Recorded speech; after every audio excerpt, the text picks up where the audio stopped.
Hi guys, welcome back to another episode of T.N.T. Garage and Performance. And in this week, we've got Brute Farce in the shop. My 2000 Dodge Ram 2500 4-wheel drive with the 8-liter V10. And what are we doing to it? Well, like I said in the last video, we're doing a bit of a cosmetic fix-up on this. We're going to fix the rust that's on the truck, and we're going to upgrade all the frontal lighting. You can see we've got a giant pile of parts here that's going to go on this truck, from headlights, cab lights, fog lights, cab corner, rocker panel, bedside repair. And we're going to get to all of it in today's video and talk about the ins and outs of each. So let's get to it.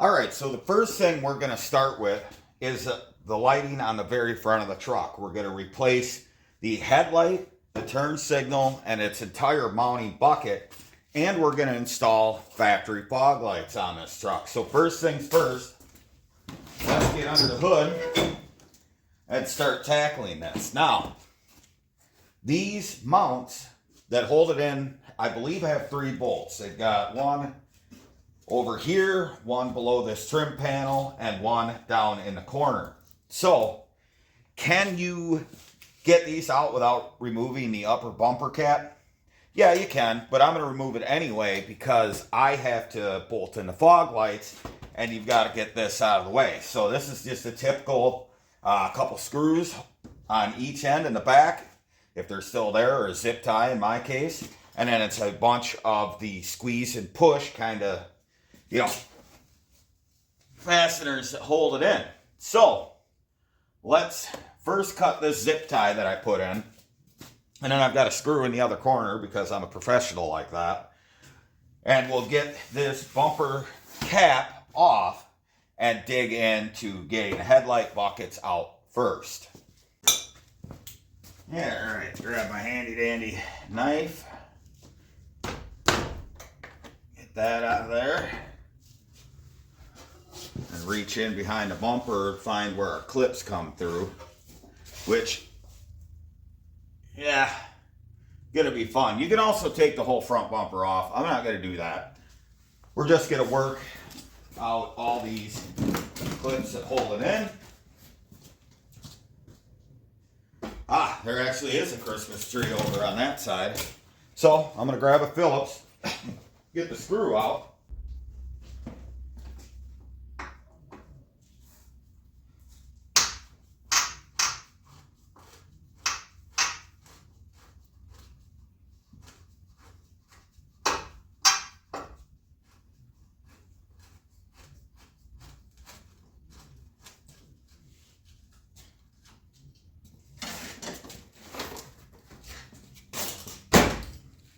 There we go. Now, this bumper cap, you can see that it has these little white kind of clips that slide in to the holes in the bumper. This one's pretty beat, so I'm probably just going to end up ordering a new one, but that won't happen in this video. So we're just going to set this off to the side for now. Now we can gain better access to all of our mounting locations for the headlights. So we can get to the one in the back, we can get to this one here, and the one up top. Alright, so like I said, 3 bolts hold this in, one in the upper corner next to the main rad support. Go ahead and walk this guy out.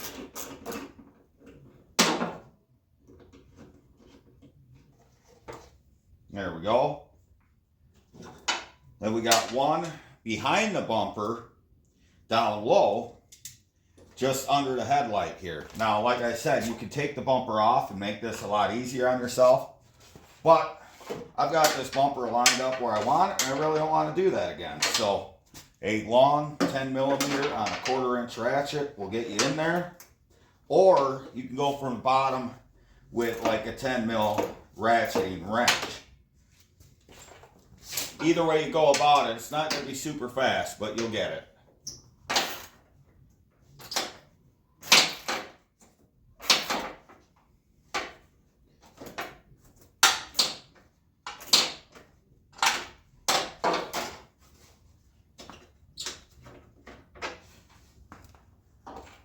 And then the last one is over here, which you can actually access pretty well with the bumper cap off. And you can attack that with a short 10 mil and a 1/4 inch ratchet. So this, with a little wiggling, should come out.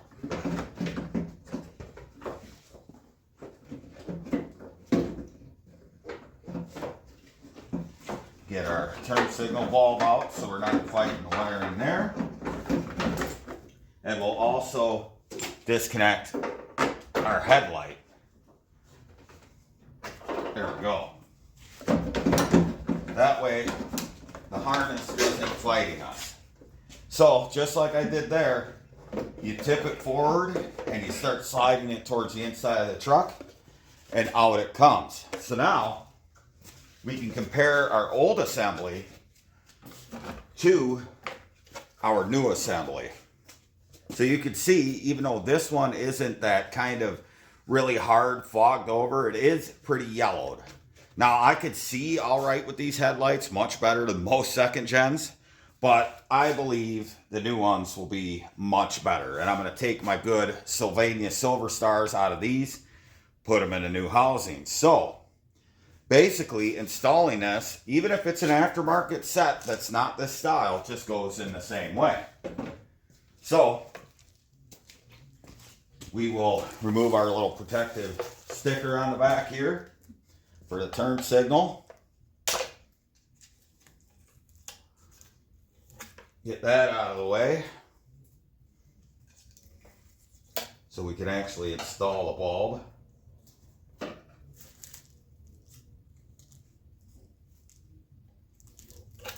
There we go. And now the reverse is just slide it in.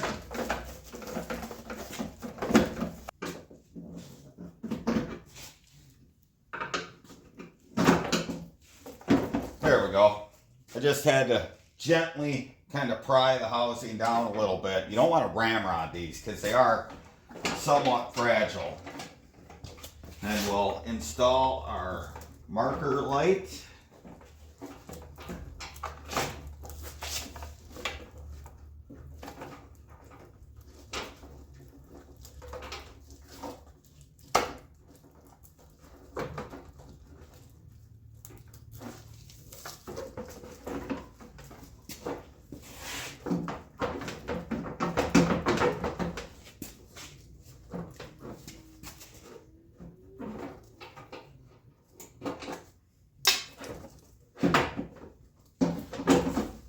Get our tabs lined up here.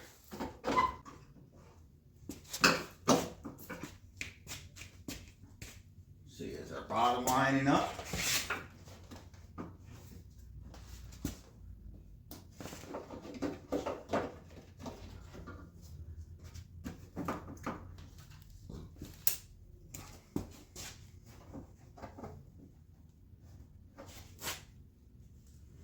All right. Go ahead and put our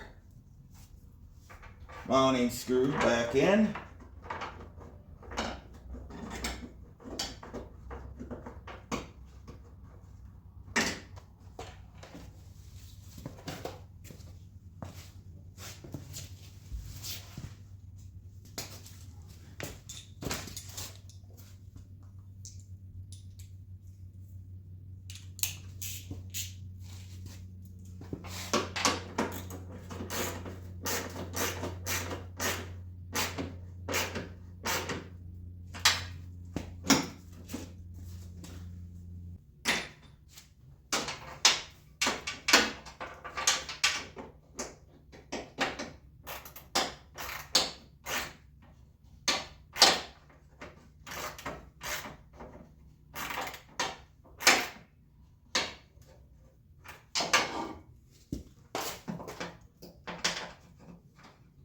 There.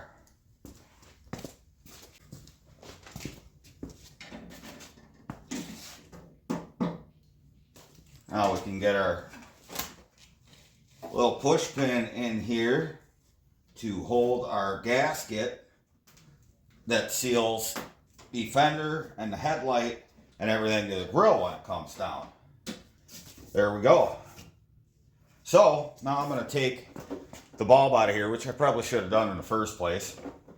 But just grab our retainer, slide the bulb out. I don't even know what kind of no name, not even name on it, just it's a 904. You know, 12 volt, 6545 watt. No brand name, so we're going to take this one out because I replaced these headlights not that long ago. As you can see, this is the Silver Star, or this is a peak light actually, so it's a higher end peak headlight. And we're going to get that in the housing. There we go. Get the retainer back on.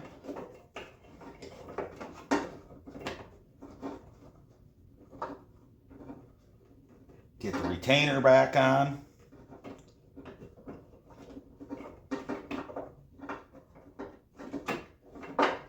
There we go. And plug our headlight in. Now, I don't know how good of effect it'll be, but I'm going to turn the headlights on and we'll compare this one to the other side, both having the same bulbs. There's our new one. There's our old one. You can see the beam's not real focused. It's awfully dull compared to that one. There's that. There's that. Yeah. So I think this will be a marked improvement over what we had before. Not sure why my turn signal bulb all of a sudden decided not to work. Unless the bulb burnt out as I installed it. Now I got to take it all apart, replace the bulb, because that one's working. So we'll fix that quick, and then we'll move on to replacing the other side. And while we're in here, we can hang our fog lights because they mount right in these two bolt holes here. We'll have to cut this out, but not a big deal.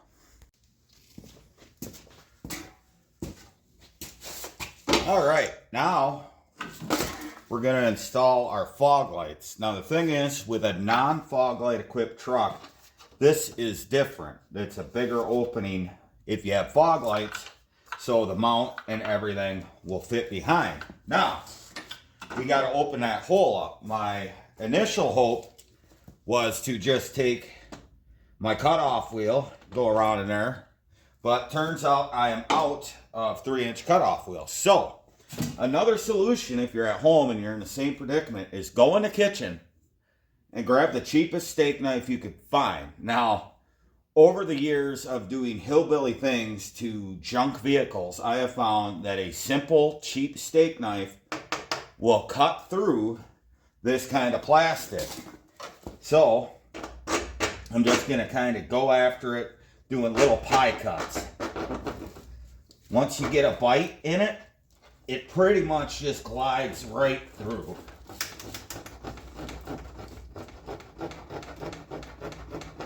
There we go. See, we already cut about 1.5 inches there. We don't want to go too far because I want to leave some left to trim if we need to. So basically, I'm just going to make a cut next to it to where I can get in and start going around. Go. Now, you can kind of fold this in and out of the way so we can get going around it. Just like that. And we get it in, twist it around, and just go around in a circle. Be mindful, you could always come back in and trim more out of it.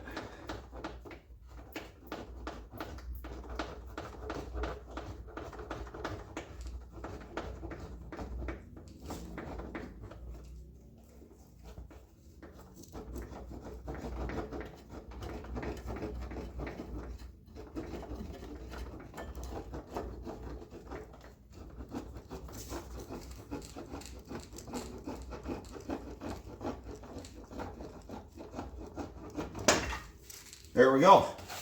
That's our first cut. See? Just because you don't have the right tool doesn't mean you can't do it. So, this one is going to be kind of a pain to slide in because of my cooler here that this truck has. Might have better luck jamming it in from the bottom, but let's see if we can't finagle it. There we go.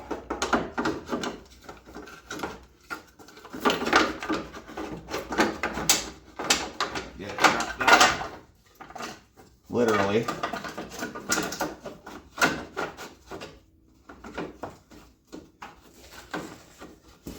So, we clearly need to take some more out of there because I can't slide the light in. I guess that's an easy way to get it out. So, we're going to go back around the circle and take more out, starting with this little tab that I left.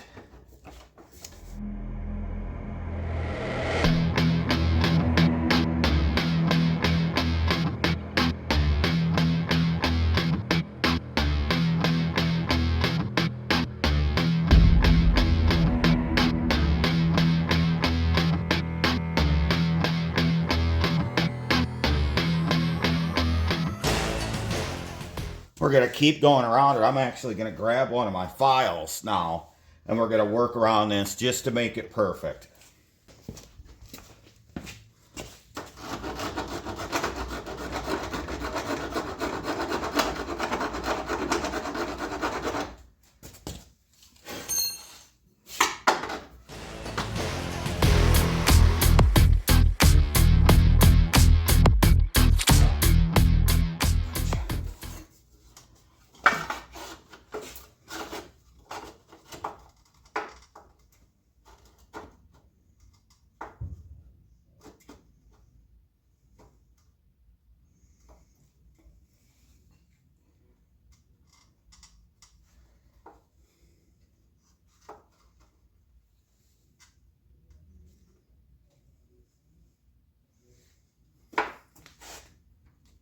All right, now throw our bolts in.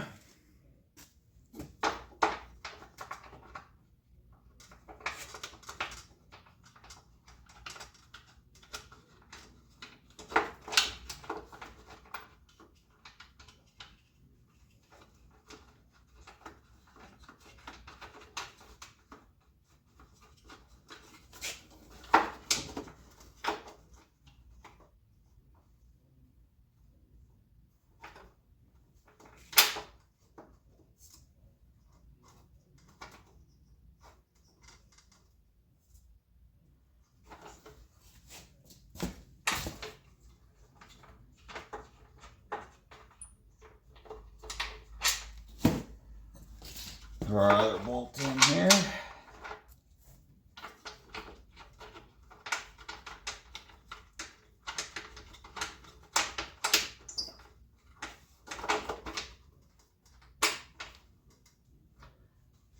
I'd say that actually fits and looks pretty good. So it just takes some time, and even if you don't have the right tools, like I said, had I had one of my cutoff wheels, I could have made quick work of this. But with a steak knife or even a hacksaw blade and like a wood file will actually shape this type of plastic pretty good. So now we'll tighten this up, we'll get the other one thrown in, and we'll start talking about the harness.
Here we go. Now we'll tighten down the other side and we'll finish it up.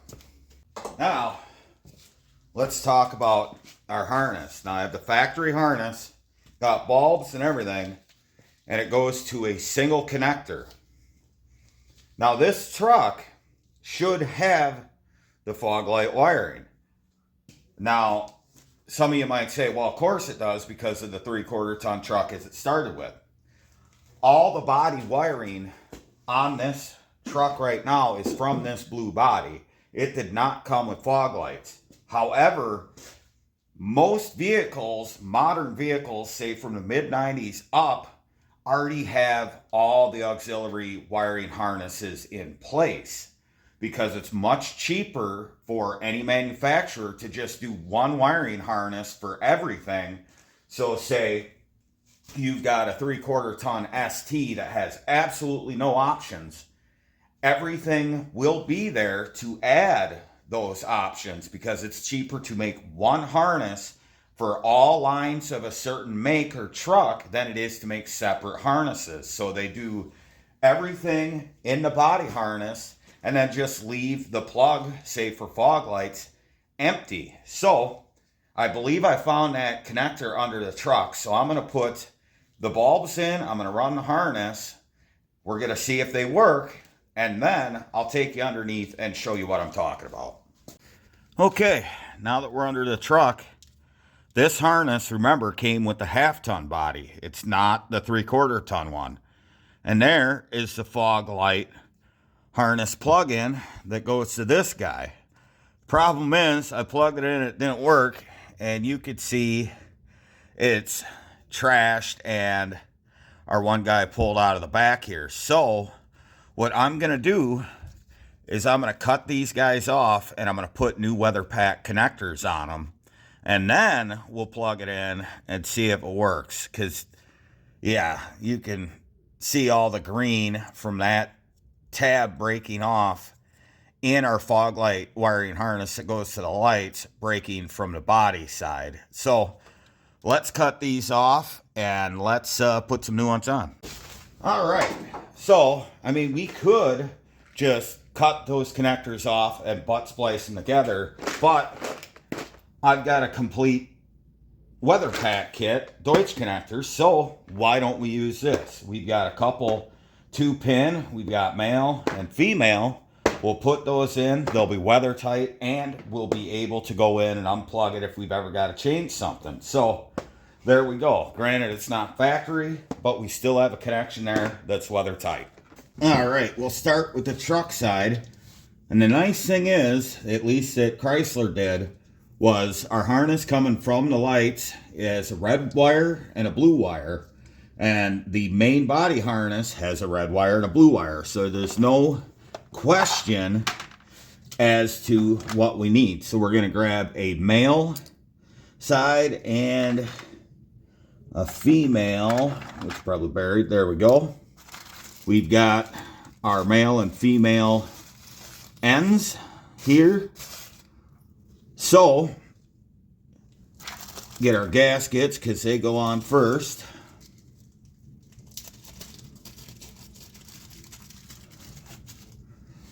Put a couple there. Twist the wire up so the gasket will slide over.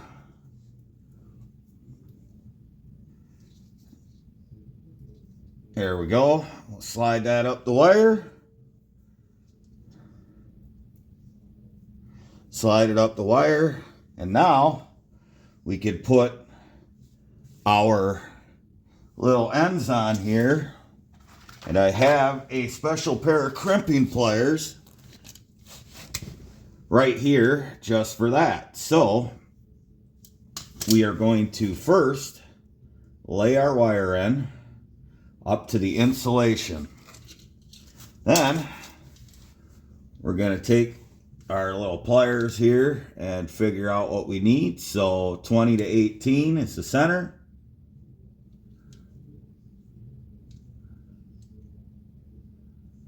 There we go. And we're gonna first get it turned in and then flip it around and give them a good what for. There we go. We got the pin solidly on the wire. We'll slide our seal into its little part here. And then we can crimp the seal on.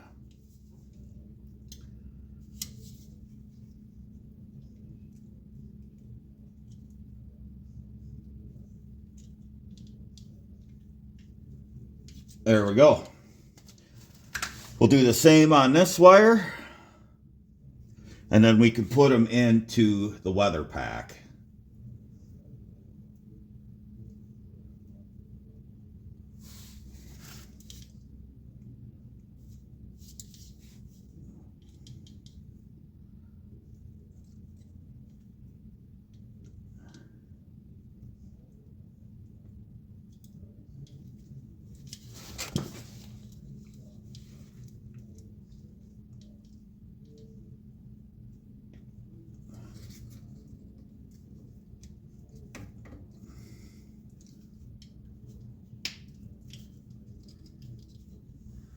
That wire's in.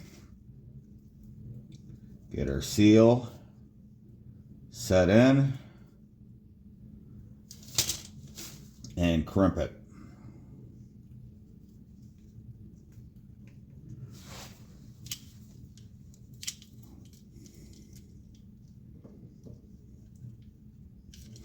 There we go. Now we can go ahead and just slide it right in. After we open our connector up here.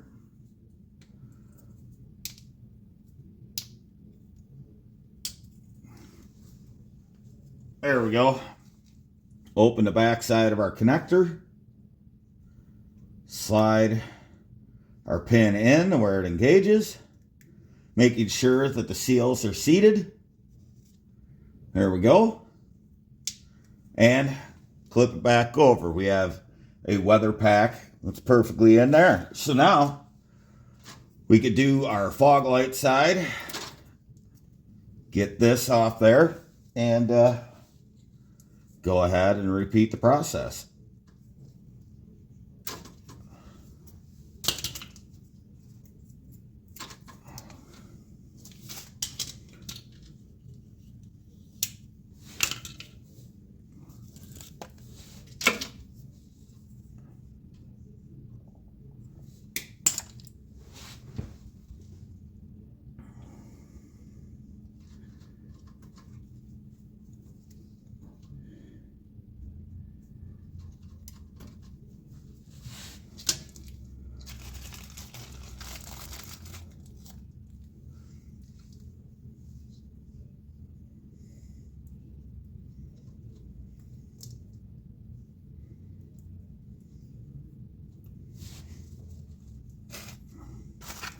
Now we'll grab our female pin.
Female side. Now it's important to know which way it's going in. So line your plug up, and then we know red is going to go in this side.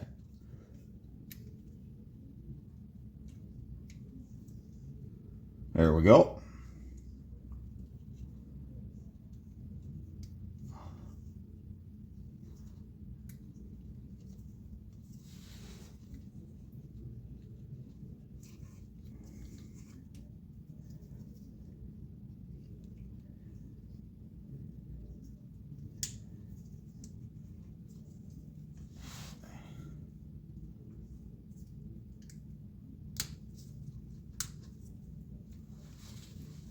Well, all right, now that we've got the connector done, let's see if our fog lights work.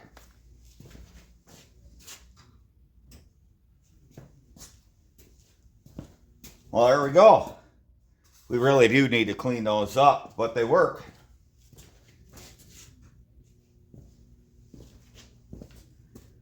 Nice.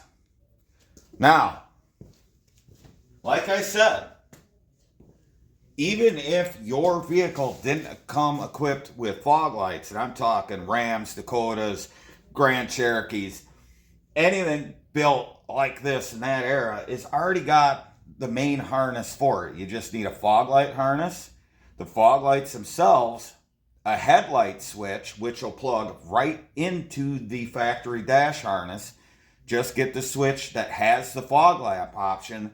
Then you go into the junction box and you make sure you put the fog light relay in where your schematic tells you to put it in, and make sure you have a fog light fuse in.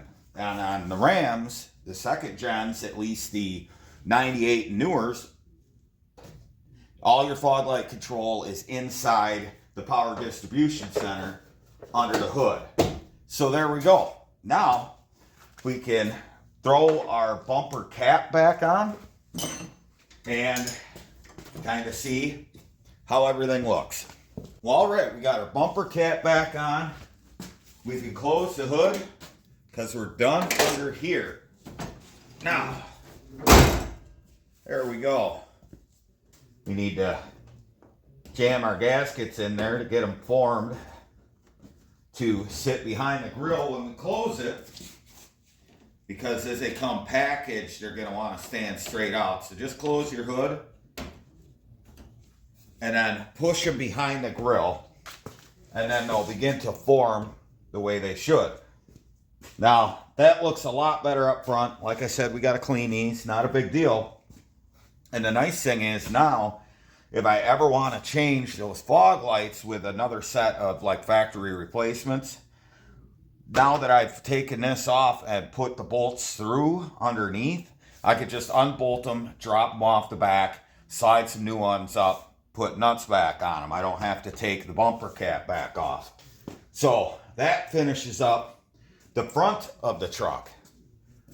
Now, before we go to the cab lights, I actually want to do something else, because I realized I need new screws for the cab lights, because those replacements didn't come with new screws, and I have no idea what I did with the screws that held the factory cab lights to the old cab that was on this truck. So we're going to move to the back and play with that CB antenna mount. Well, now we can go ahead and work on our CB mount. Sorry if the light gets a little funky back here. It's kind of hard to put a light this far back in the garage. But, like I said, this is a fire stick CB mount. It just drops in the stake pocket, so you don't have to make any modifications, anything like that. So, let's get this peeled out of here. Looks like all we need is a Phillips screwdriver.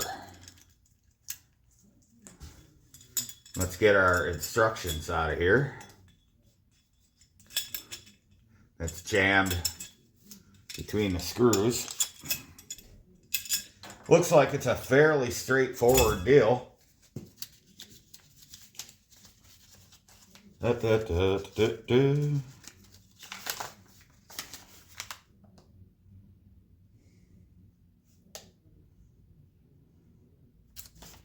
blah, blah, blah, blah, blah, blah, blah, blah, blah, blah, blah, blah, blah. So, a couple ways we could do this. Basically, how this works is it's got a plate that's offset, and you just kind of work it down in the stake pocket, I'm gathering, and get it to sit like that. Now, the one thing, if you're going to actually run a CB in your truck, is all about mounting. You need to have the antenna grounded. You have to have the mount grounded. So this one's going to contact the box with this lower plate. What the instructions recommend you do is actually scrape kind of to get a good contact, scrape some of the paint off, or you can run a ground wire from here either down to the chassis or to the body itself. Now, most pickup beds are mounted directly to the frame. There's no bushing or body mount between them. So the bed is always, most of the time, a good bet for a proper ground for a CB antenna setup. So I'm going to grab a flathead screwdriver. We're going to scrape that a little bit, and then we're going to get to setting this in. Now, in the future, I'll probably run a ground off of that, because once I paint this truck, you really don't want to go in there and start scraping paint off. So, but on this particular paint, not a big deal, because this truck won't get painted at least till spring. So now that should be good. Looks like if we just take a couple of screws out, we should be able to drop this in. There is like a cheap paper gasket for some reason, but whatever, fire stick. And the fun part is my tonneau cover is probably going to be in the way for this. So we'll just have to figure out which way this will drop into the stake pocket. I'm going to try to do the 2-screw method instead of 1, so it's not quite so impossible to line up. So let's try it this way. Oh, there we go. Beautiful. So now we'll just run our screws up to suck that plate in.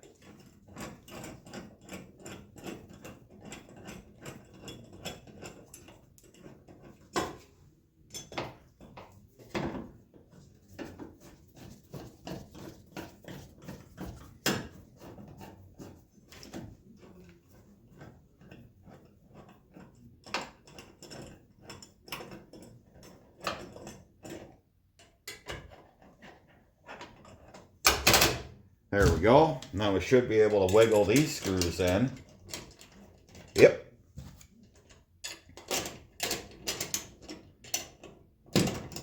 There.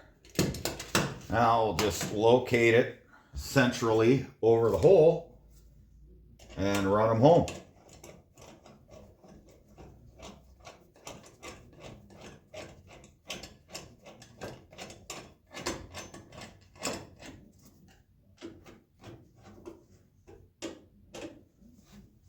Square it up with the box.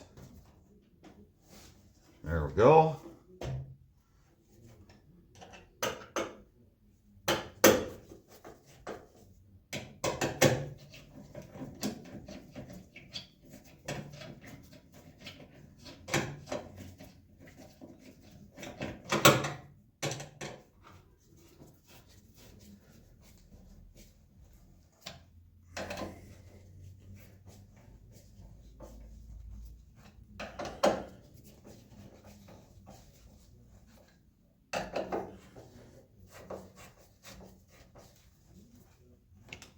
That's actually pretty solid. Now they do give you a mount that also has ground's coming off of it. So before I put this mount on, I'm actually going to find, I have whips around here everywhere. So we could put the mount in, get the whip on, and then get a coax. Yeah, I found me a whip, and I looked at this lug that goes on there, and I got a little confused. Now, why would they, they give you the ground eyelets, but they don't give you an actual lug that hooks to coax. They give you one that you could just bolt it on and put your whip on for looks. So we're going to throw that on here for now because I do not have an actual lug on me that you can hook your CB coax up to the bottom, because it doesn't work with a bolt. I don't know why Fire Stick did me dirty like that, but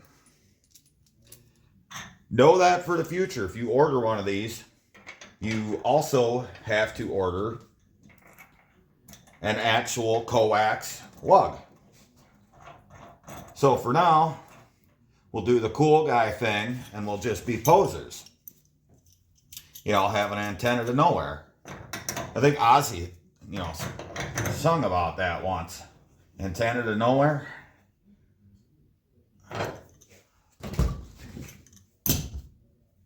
One thing is, before I back outside, I'm going to have to take this whip off because, it's a little taller than the door. But let's stand back, take a quick look.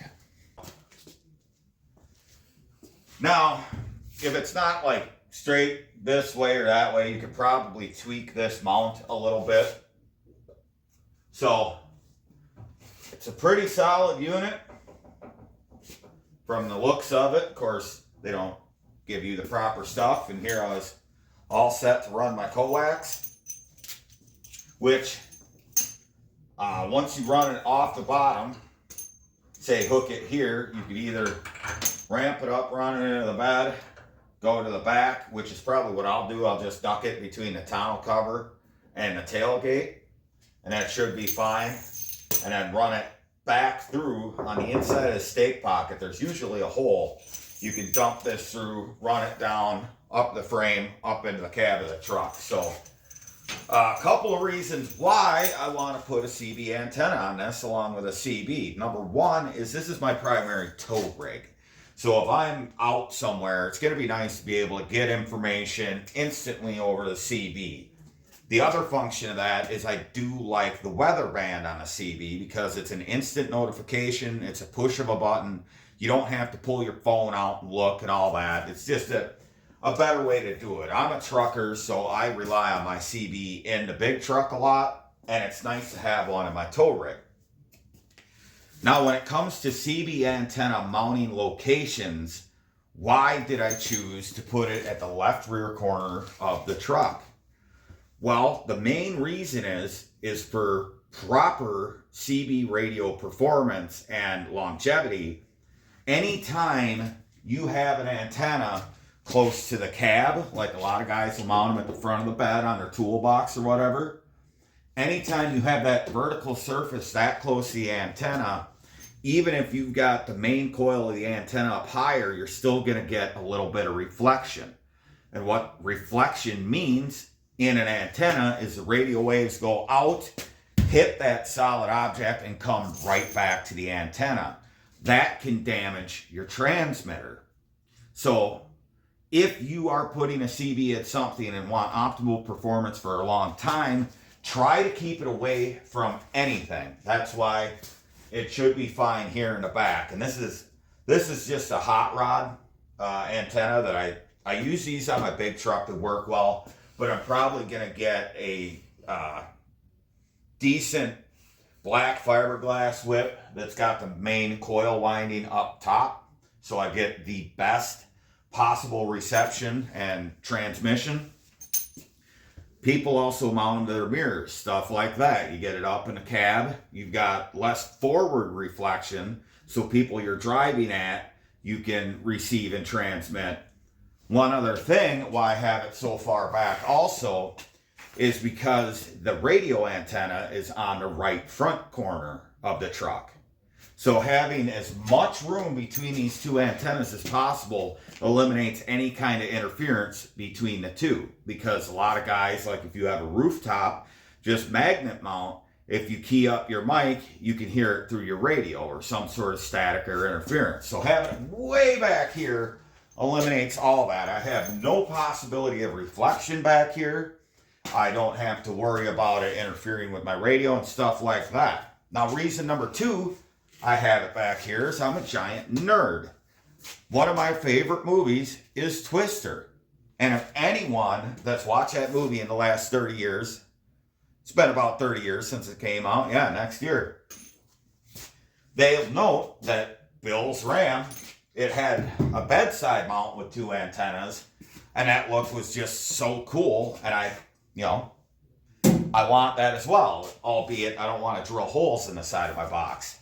Yes, I know, the truck's the wrong color and the wrong wheelbase, but it's a 3/4 ton four-wheel drive with a V10. So, sue me.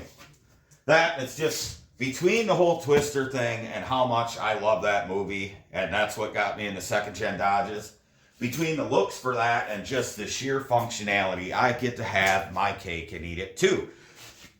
So, there we go. We got that. Of course, I'm going to get it lugged tomorrow and actually, plumb the coax to it, but that works for now. I suppose the next thing to do is to move on to setting up the cab lights. Now, I said I didn't have the screws, but we could still lay it out and get everything marked and then drill everything once we get the screws, put that in, and harness. So there we go. All right.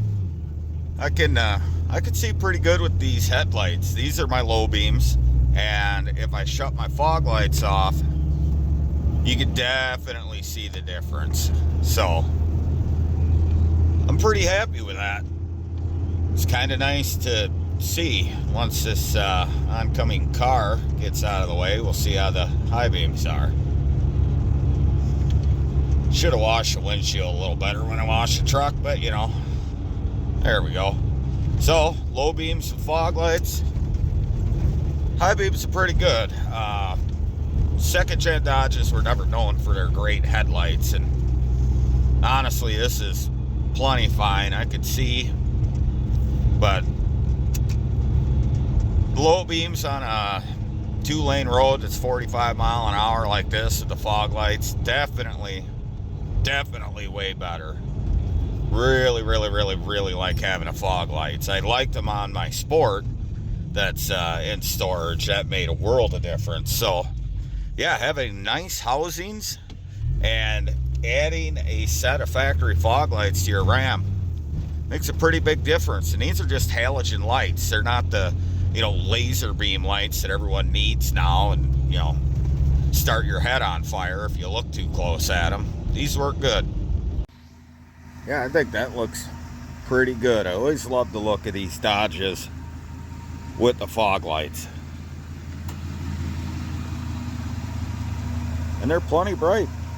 They actually work. Now, to do the final step, let's get inside, get the cab lights on this thing, see if we can get it done tonight so we can get it out, get a good look at it. Well, now we're on to the fun part of doing cab lights. Now, seeing as I don't have a template, I don't have really anything to go off of, I'm going to start with pulling the headliner down, because it should have, once you get the headliner out of the way, you'll see the double layered steel across the header here and the top, skin. There should be voids where cab lights would be mounted. So we're going to use that as our guide and drill from the inside out to locate where our cab lights need to go. So first things first, we're going to drop the headliner, which we just need to take the screws out for the visors, take our center console down, pull our A-pillar trim down, and kind of work our rear trim out of the way.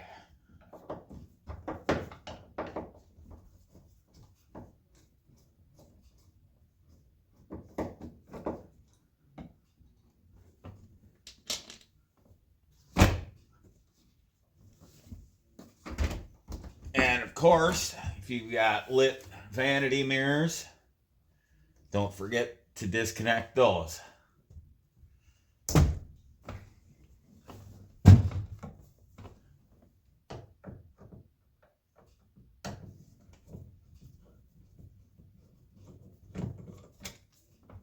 There we go. Get our center console out of the way, which there's just a couple tabs up here. One's probably broken. Yes, it is. That's also broken. And you just slide it back and unplug it. There we go. Center console's out, or overhead, I should say.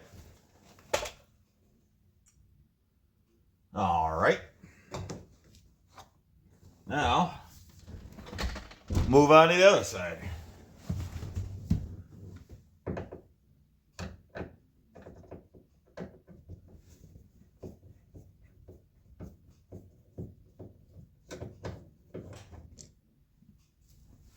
Don't want to lose our screws here.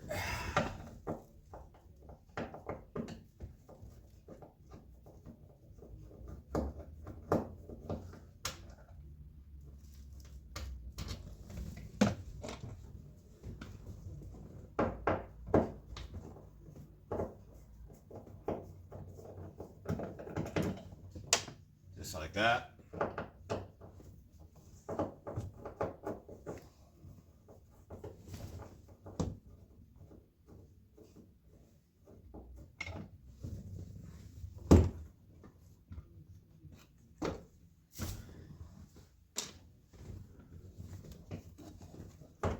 Well, why are you jammed up in there? There we go.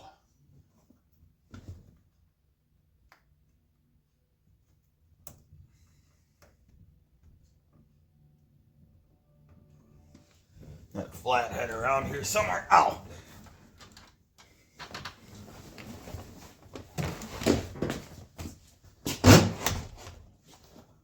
Did I throw it in the back of the truck? Oh, yep, there it is. Now,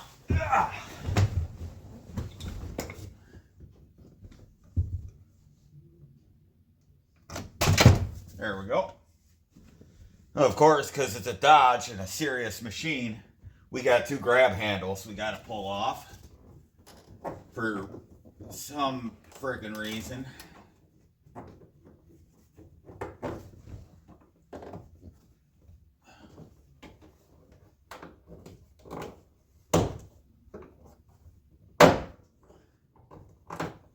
Alright.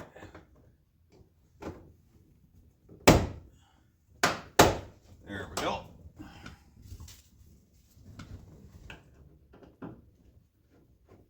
This one ain't even tight.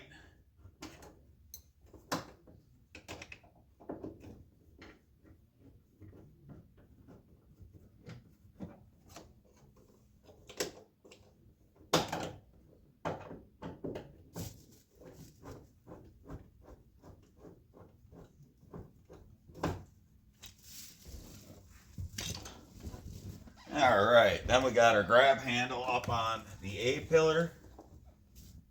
Get our little pieces out of there.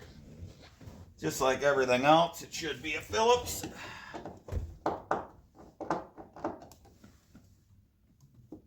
Don't tell me this is the one part of the truck that it's not a Phillips.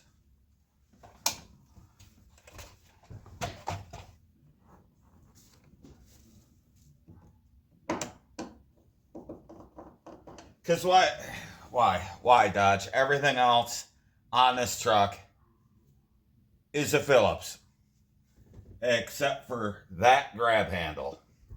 So we'll come back to that. We're just gonna pop our A-pillar trim down. It's got a tweeter in it, so I'll lay it right off to the side. Ooh, they got some stickium up there. And as far as in the back, there's a couple coat hangers and your dome light you got to get out of the way. So I'm going to get that stuff down. We're going to get this headliner out. And then we'll look at this header panel here and see what I'm talking about when it comes to laying out your cab lights. So we got the coat hooks down, we've got the push pins out, and now should be able to walk the headliner out of the weather seal here. And we're just going to work on gently as we can getting it out. I don't want to remove the entire side piece in this truck. So what I'm going to do is crawl in there and just kind of pull this side of the headliner towards the inside of the truck as I push it up. And once we can get it past this inner trim panel, we should be able to drop it enough to get access to the roof.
There we go. So, I don't know if you guys caught the way I did it, but I left that A-pillar trim on the other side. I just kind of pulled it towards the driver's side of the truck, moved the rear view mirror so I could drop the front of it down past the rear view mirror. And once you get dome light stuff, everything out of the way, just shove your headliner forward. And then at the very end, you can move your interior trim panel, the top of it, enough to get the headliner free. So, the headliner is now out of the truck. Now the fun part is I'd like to get it out of the truck because I do want to redo the headliner shortly. I just couldn't find fabric locally today, so I'll need to get some fabric. But let's see if we can get the headliner out of the truck without really damaging it. That's going to be the question of the day here. So, math, geometry, you know, all the fun stuff.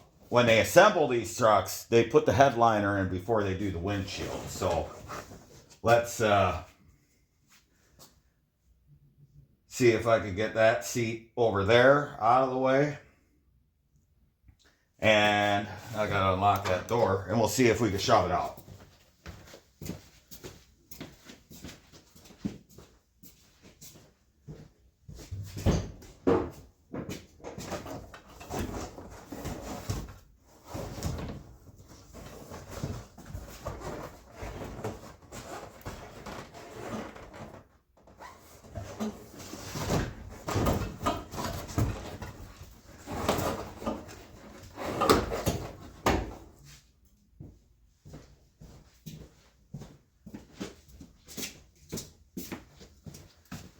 This is the one time I actually wish this truck was still a quad cab, but we'll see.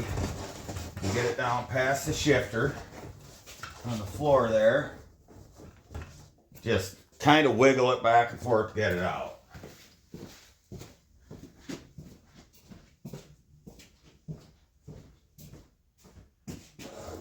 We're just almost there. The biggest issue is this manual transmission center console. It's kind of screwing me up here. So there we go. Carefully, carefully. Yes.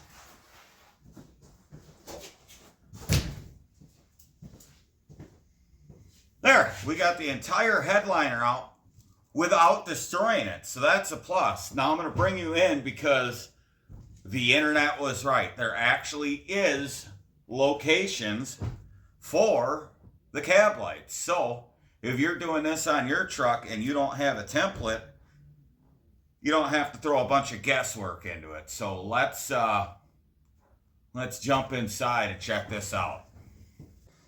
All right, here we go. I would recommend those of you with queasy stomachs, look away. We're about to drill holes in a perfectly good roof. So we're gonna get it as centered as we can.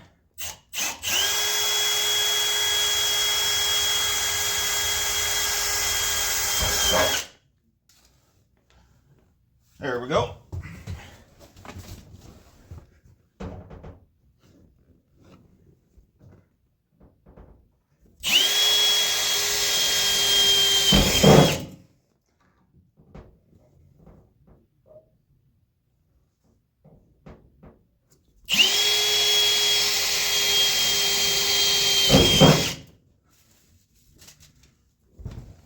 Yeah.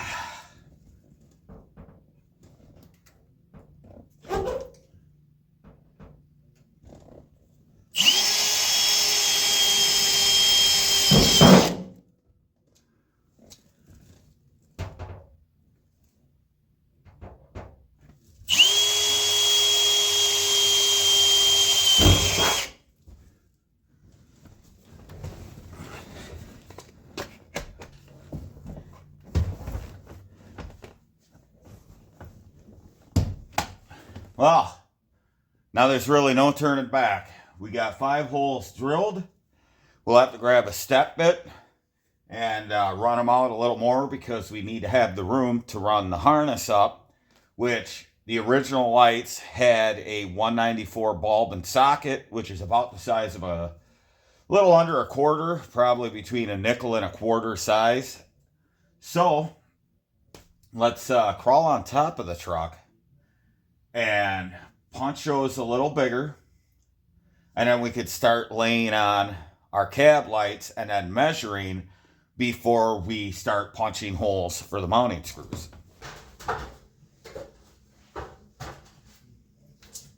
All right, now that we destroyed a perfectly good roof, we need to look at our harness here. So this is the factory harness out of the original body. Now it's a lot thicker than you'd imagine for just a simple cab light harness, because the overhead console harness, the visor harnesses are all still with this. So we're going to ignore most of that. Now, looking at these bulb sockets, it looks to be that they're about 1 inch. So I'm going to take my inch hole saw and we're going to cut some holes in the roof. So that's what we got to do in order to get these to go through to the light and create a proper seal. So we're going to set our drill bits off to the side, and we're going to make probably a lot of people cringe right now, but like anything else, if you really want it, you got to be willing to suffer.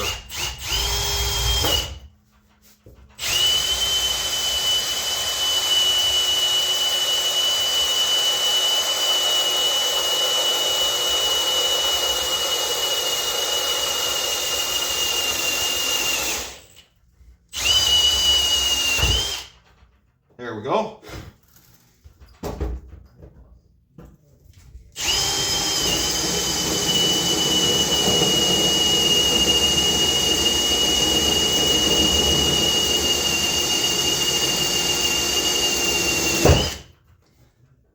There we go. Nice thing is, drilling a hole, we're pretty much lined up underneath. So, a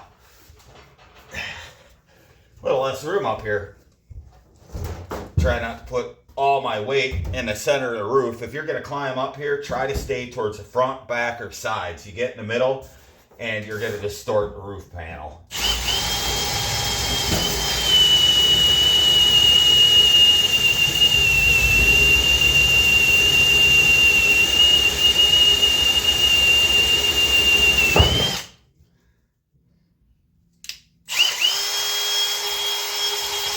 Get off there.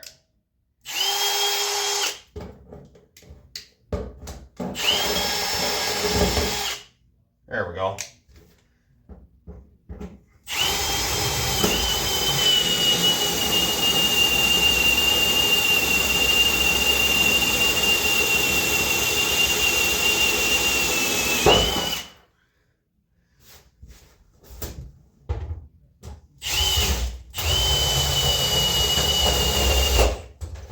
Yep, figured out what happened.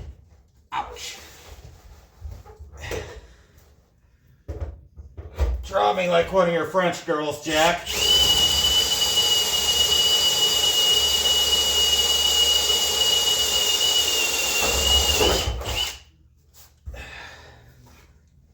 All right, so now that the carnage is over with, we could start laying out our lights. And then we can mark our holes and then drill some more to mount them. So I'm going to get off the roof without destroying it. I'm going to grab our cab lights and some tape.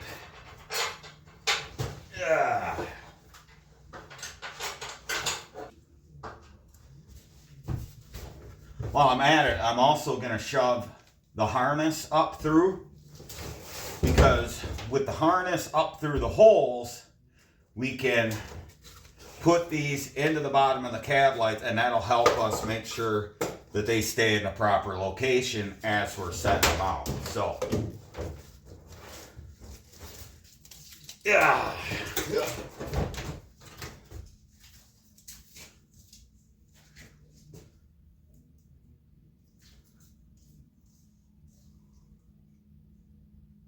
Okay.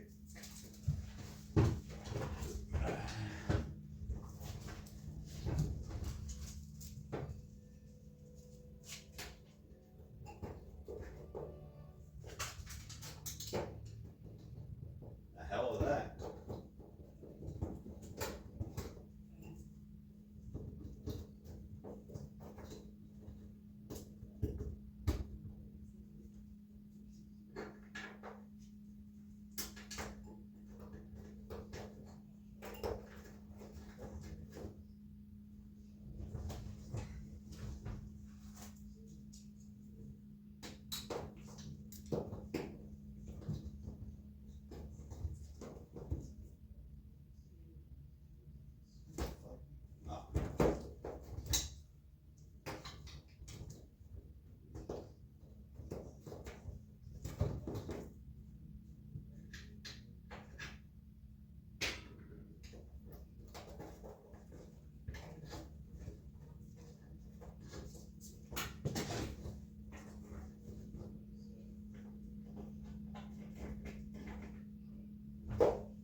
Okay, now with all of our harnesses stuck through the middle, we can start laying out our cab lights. So, what we're going to do is we're going to measure across the cab in a couple areas, probably 3, and we're going to set the center. So, if we move this guy out of the way, we get to the very edge of the cab and not dent the roof.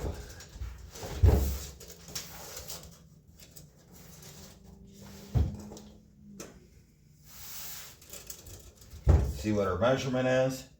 So 54 inches, that put us at 27, should be dead center. That's why I held the tape measure down in the middle. Even if that side jumped up, we would be golden. So 27's the center there. And then we want to make a measurement here, which what we'll do, make sure we're more accurate, is we'll actually throw a piece of tape over the tape measure.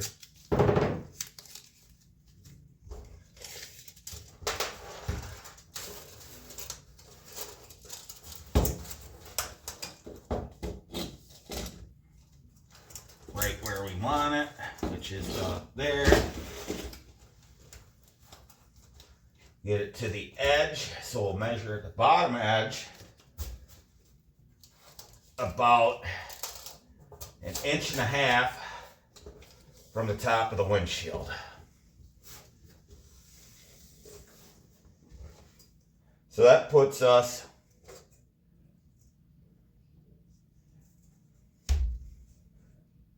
at 55.5. So what the hell is that? 55.5. That would be math. 55.5. So that'd be 27 3/4. 27 is 54 plus 1/2 inch would be 55 plus, oh, it would be 3/4, wouldn't it? So we'll mark that.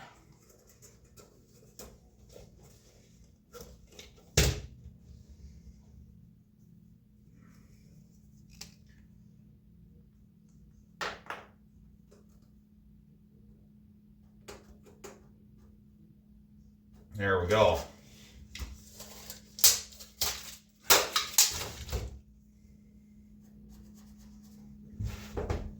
Now, we've got our setup for the center of one of our lights. So, if we take, let's do another measurement, because this is going to go probably further forward, because this light's going to sit probably like that, in all honesty. Yeah. So it's just going to sit, this is at an angle in here, so it's going to sit just forward of the hole, probably by about 3/4 of an inch. So if we go corner of the windshield,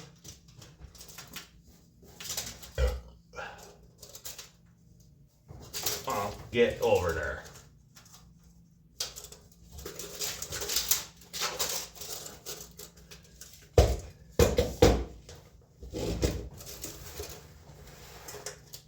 Corner of the windshield, hold it down. Corner of the windshield, 56 5/8.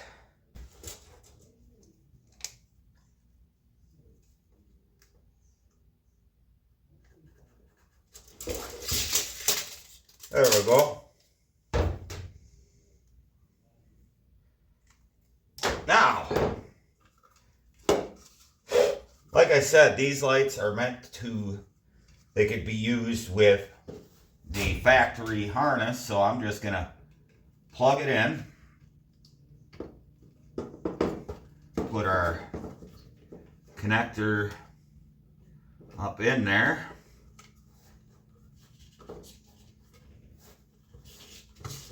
And then we're just going to kind of set this where it wants to be, which is about right there. That looks pretty much dead center. Let's grab a piece of tape.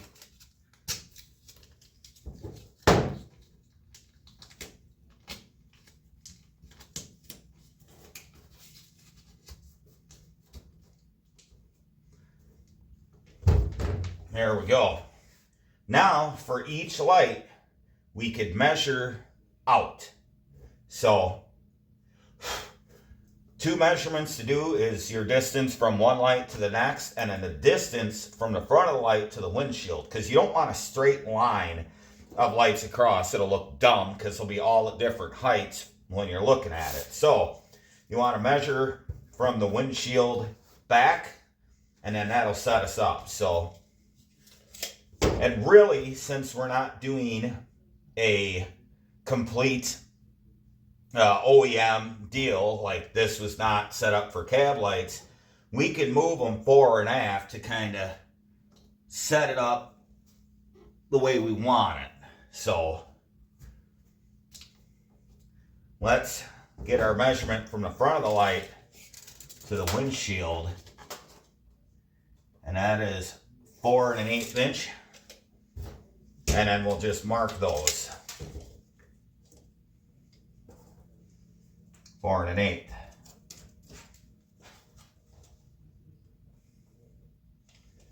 Four and an eighth.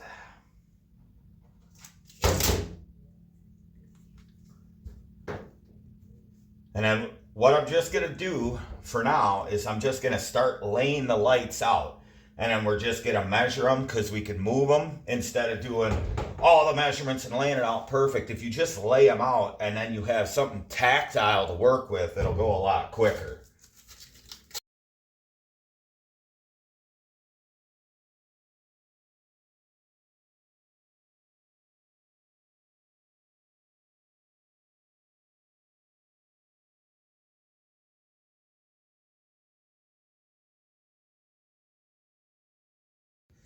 That's actually pretty close. I don't know how your view is, but I think these 3 we could actually lock down because they all seem to be straight, they're all spaced, and they're all parallel with one another. So I'm actually going to get from your vantage point and see before I start poking holes. I think that looks pretty good, to be honest.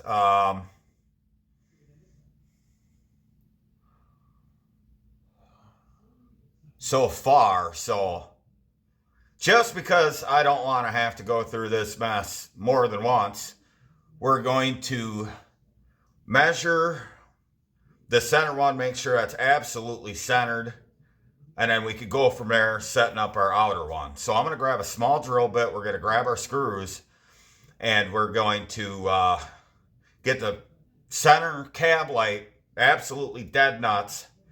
Then we're going to fasten it down and then work our way out.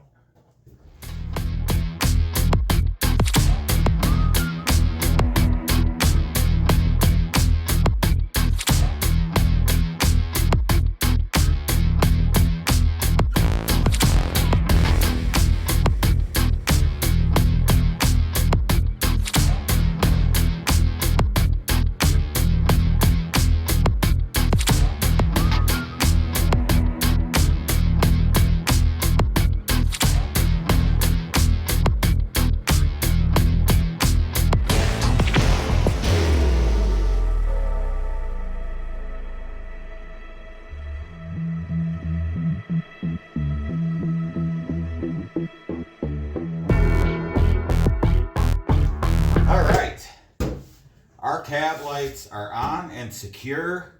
Now it's time to clean up this mess and wire them in to the rest of our lighting.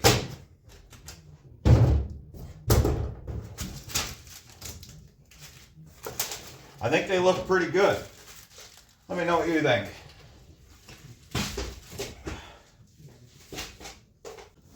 Now, might look like we got a mess in here, because we do, but whether you are using a factory harness or using just your own wiring, I got the headlight switch out here on mine, and the black wire with yellow tracer is your parking lamp circuit. So you can go ahead and tap into that, or you can get one of those like fuse adapters where you can actually safely hook a wire into a fuse circuit. Over here in your fuse box, it's the furthest forward fuse. It's a 20. you can run it to that. That's your park lamp fuse. Since these are LED lights, I'm going to run it directly to my park lamp circuit to the headlight switch because it's not going to draw enough amperage to hurt anything. Earlier Rams with the pull knob style ran everything through the headlight switch, and that's why they had issues. So these were set up with relays and all those things to mitigate that. Now, if you're going to run incandescent bulbs, I don't recommend running it here from the switch because you could overload this switch.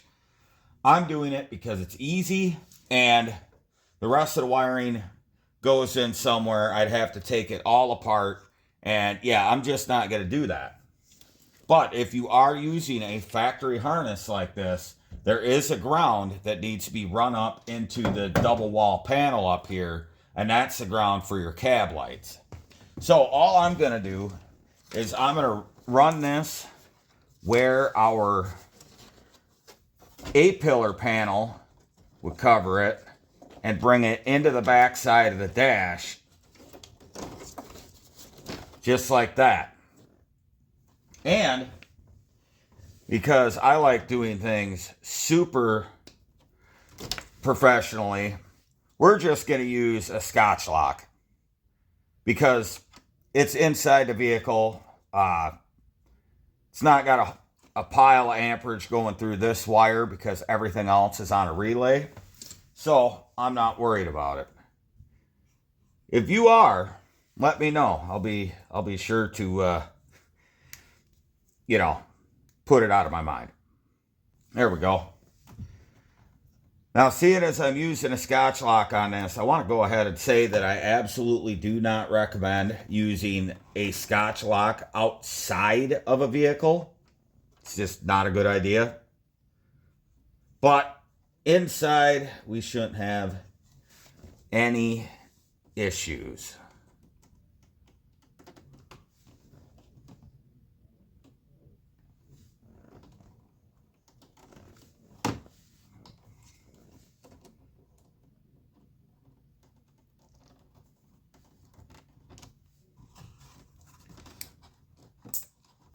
There.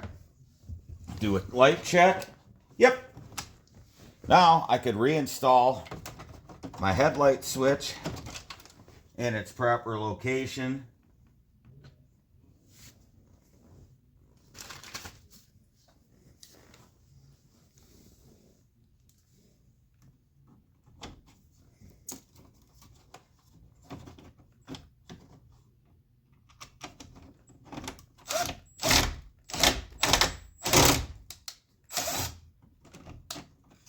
Go in your home. There we go.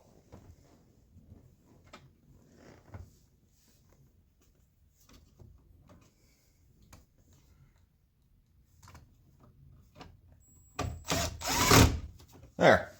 Headlight switch is back in. The back side of the dash is broken up, so we've only got the two. And now as far as this wiring mess, I am not going to sit here and take all this electrical tape off and separate all this. I'm just going to simply zip tie it to the existing harness. Now, if this was like a very, very, very nice truck, I would actually take the time to, do it right. But this will work as it is. I'm going to trim off the stuff that doesn't need to be there, that we're not going to use. And we're just going to layer in.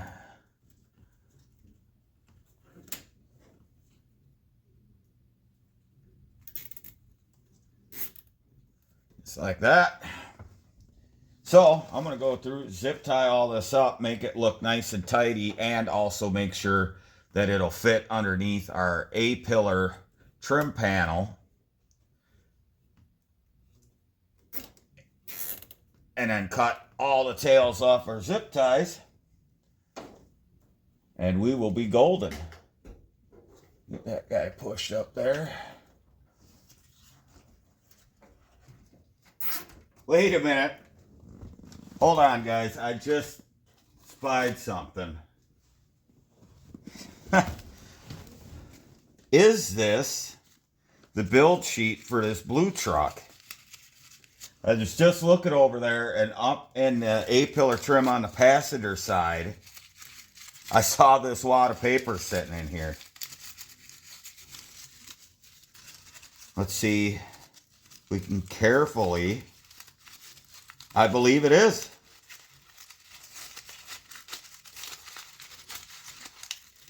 Ha!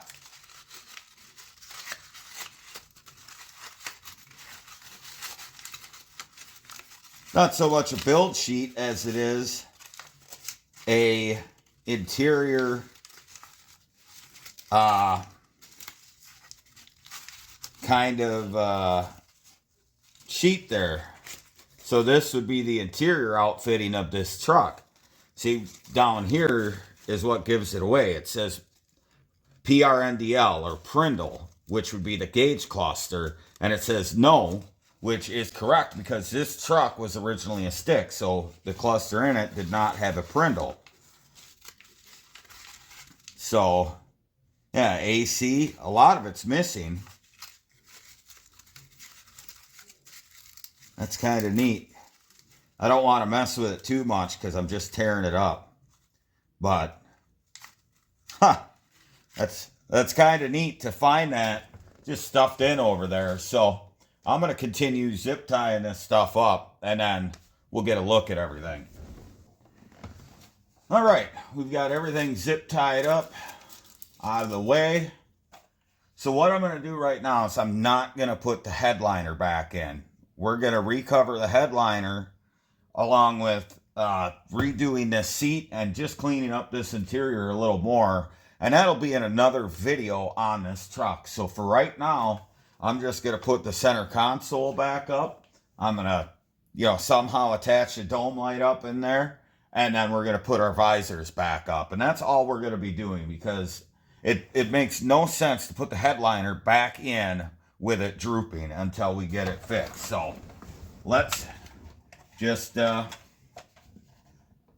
put all this stuff back. I need to order a new overhead center console as well. This one isn't great. You see the latch is broken for the sunglass holder.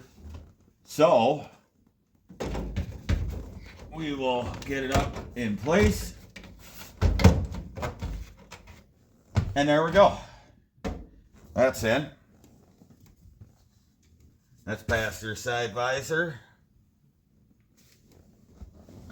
And we can throw the driver's side up in. We'll plug in our fancy little light, maybe.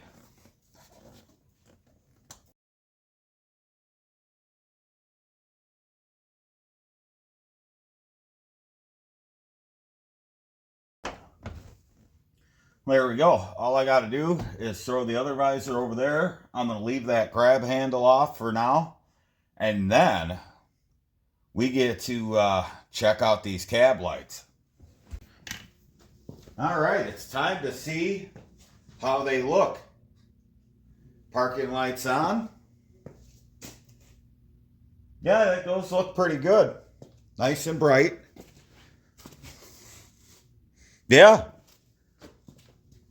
Well, I think what we got to do now is get the truck outside, get a look at it, and then maybe go for a nice late night drive, get it out in the country and see how it looks. I gotta say, I like that.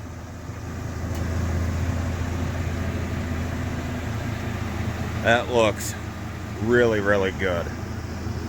And ever since I did the body swap, I wanted to have cab lights on it because my old 3/4 ton Chevy had cab lights. The body on this, before we did the swap, had cab lights. Granted, they were the factory orange ones, but these, they look pretty good. You could see them from the side. I like it.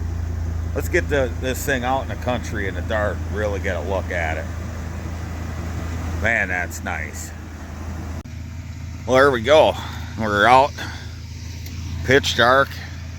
The new headlights. We got fog lights. And them cab lights just make the look of this truck. This looks so good. And the cab lights aren't overly bright. I mean, they're bright, you could see them, but I definitely dig it. Definitely happy I did that. I'm really happy I did the headlights because we can actually see for a good distance, and that just looks right. Well, now we can get a nice look at Brute Farce in the daylight. Those headlights look 10 times better. The fog lights still need a cleaning, but we'll get to that. Just looks so much better up here. Plus, the cab lights look really good on this truck. And I did pick up a lug for a CB antenna. Went ahead and got a 4-foot black whip. So now we got our lug on, our coax run into the box. So that looks pretty decent. It looks a lot taller with this aspect ratio than it really is in person, but there. Get a good look at it. So that should work. Now, when it comes to this lighting up here, I'm glad I went with the clear cab lights with the orange LEDs. And the reason is the factory ones are orange. But if you look at the front of these trucks, I mean, save for the very corner reflector here, there's no like solid orange. So having everything clear up here and orange up there just never looked right to me. And I also didn't go smoked because obviously I didn't do smoke lights up here or anything. I wanted the brighter look because of all the chrome and everything. So I think it came out absolutely great and definitely improved nighttime visibility and lighting performance, even with stock style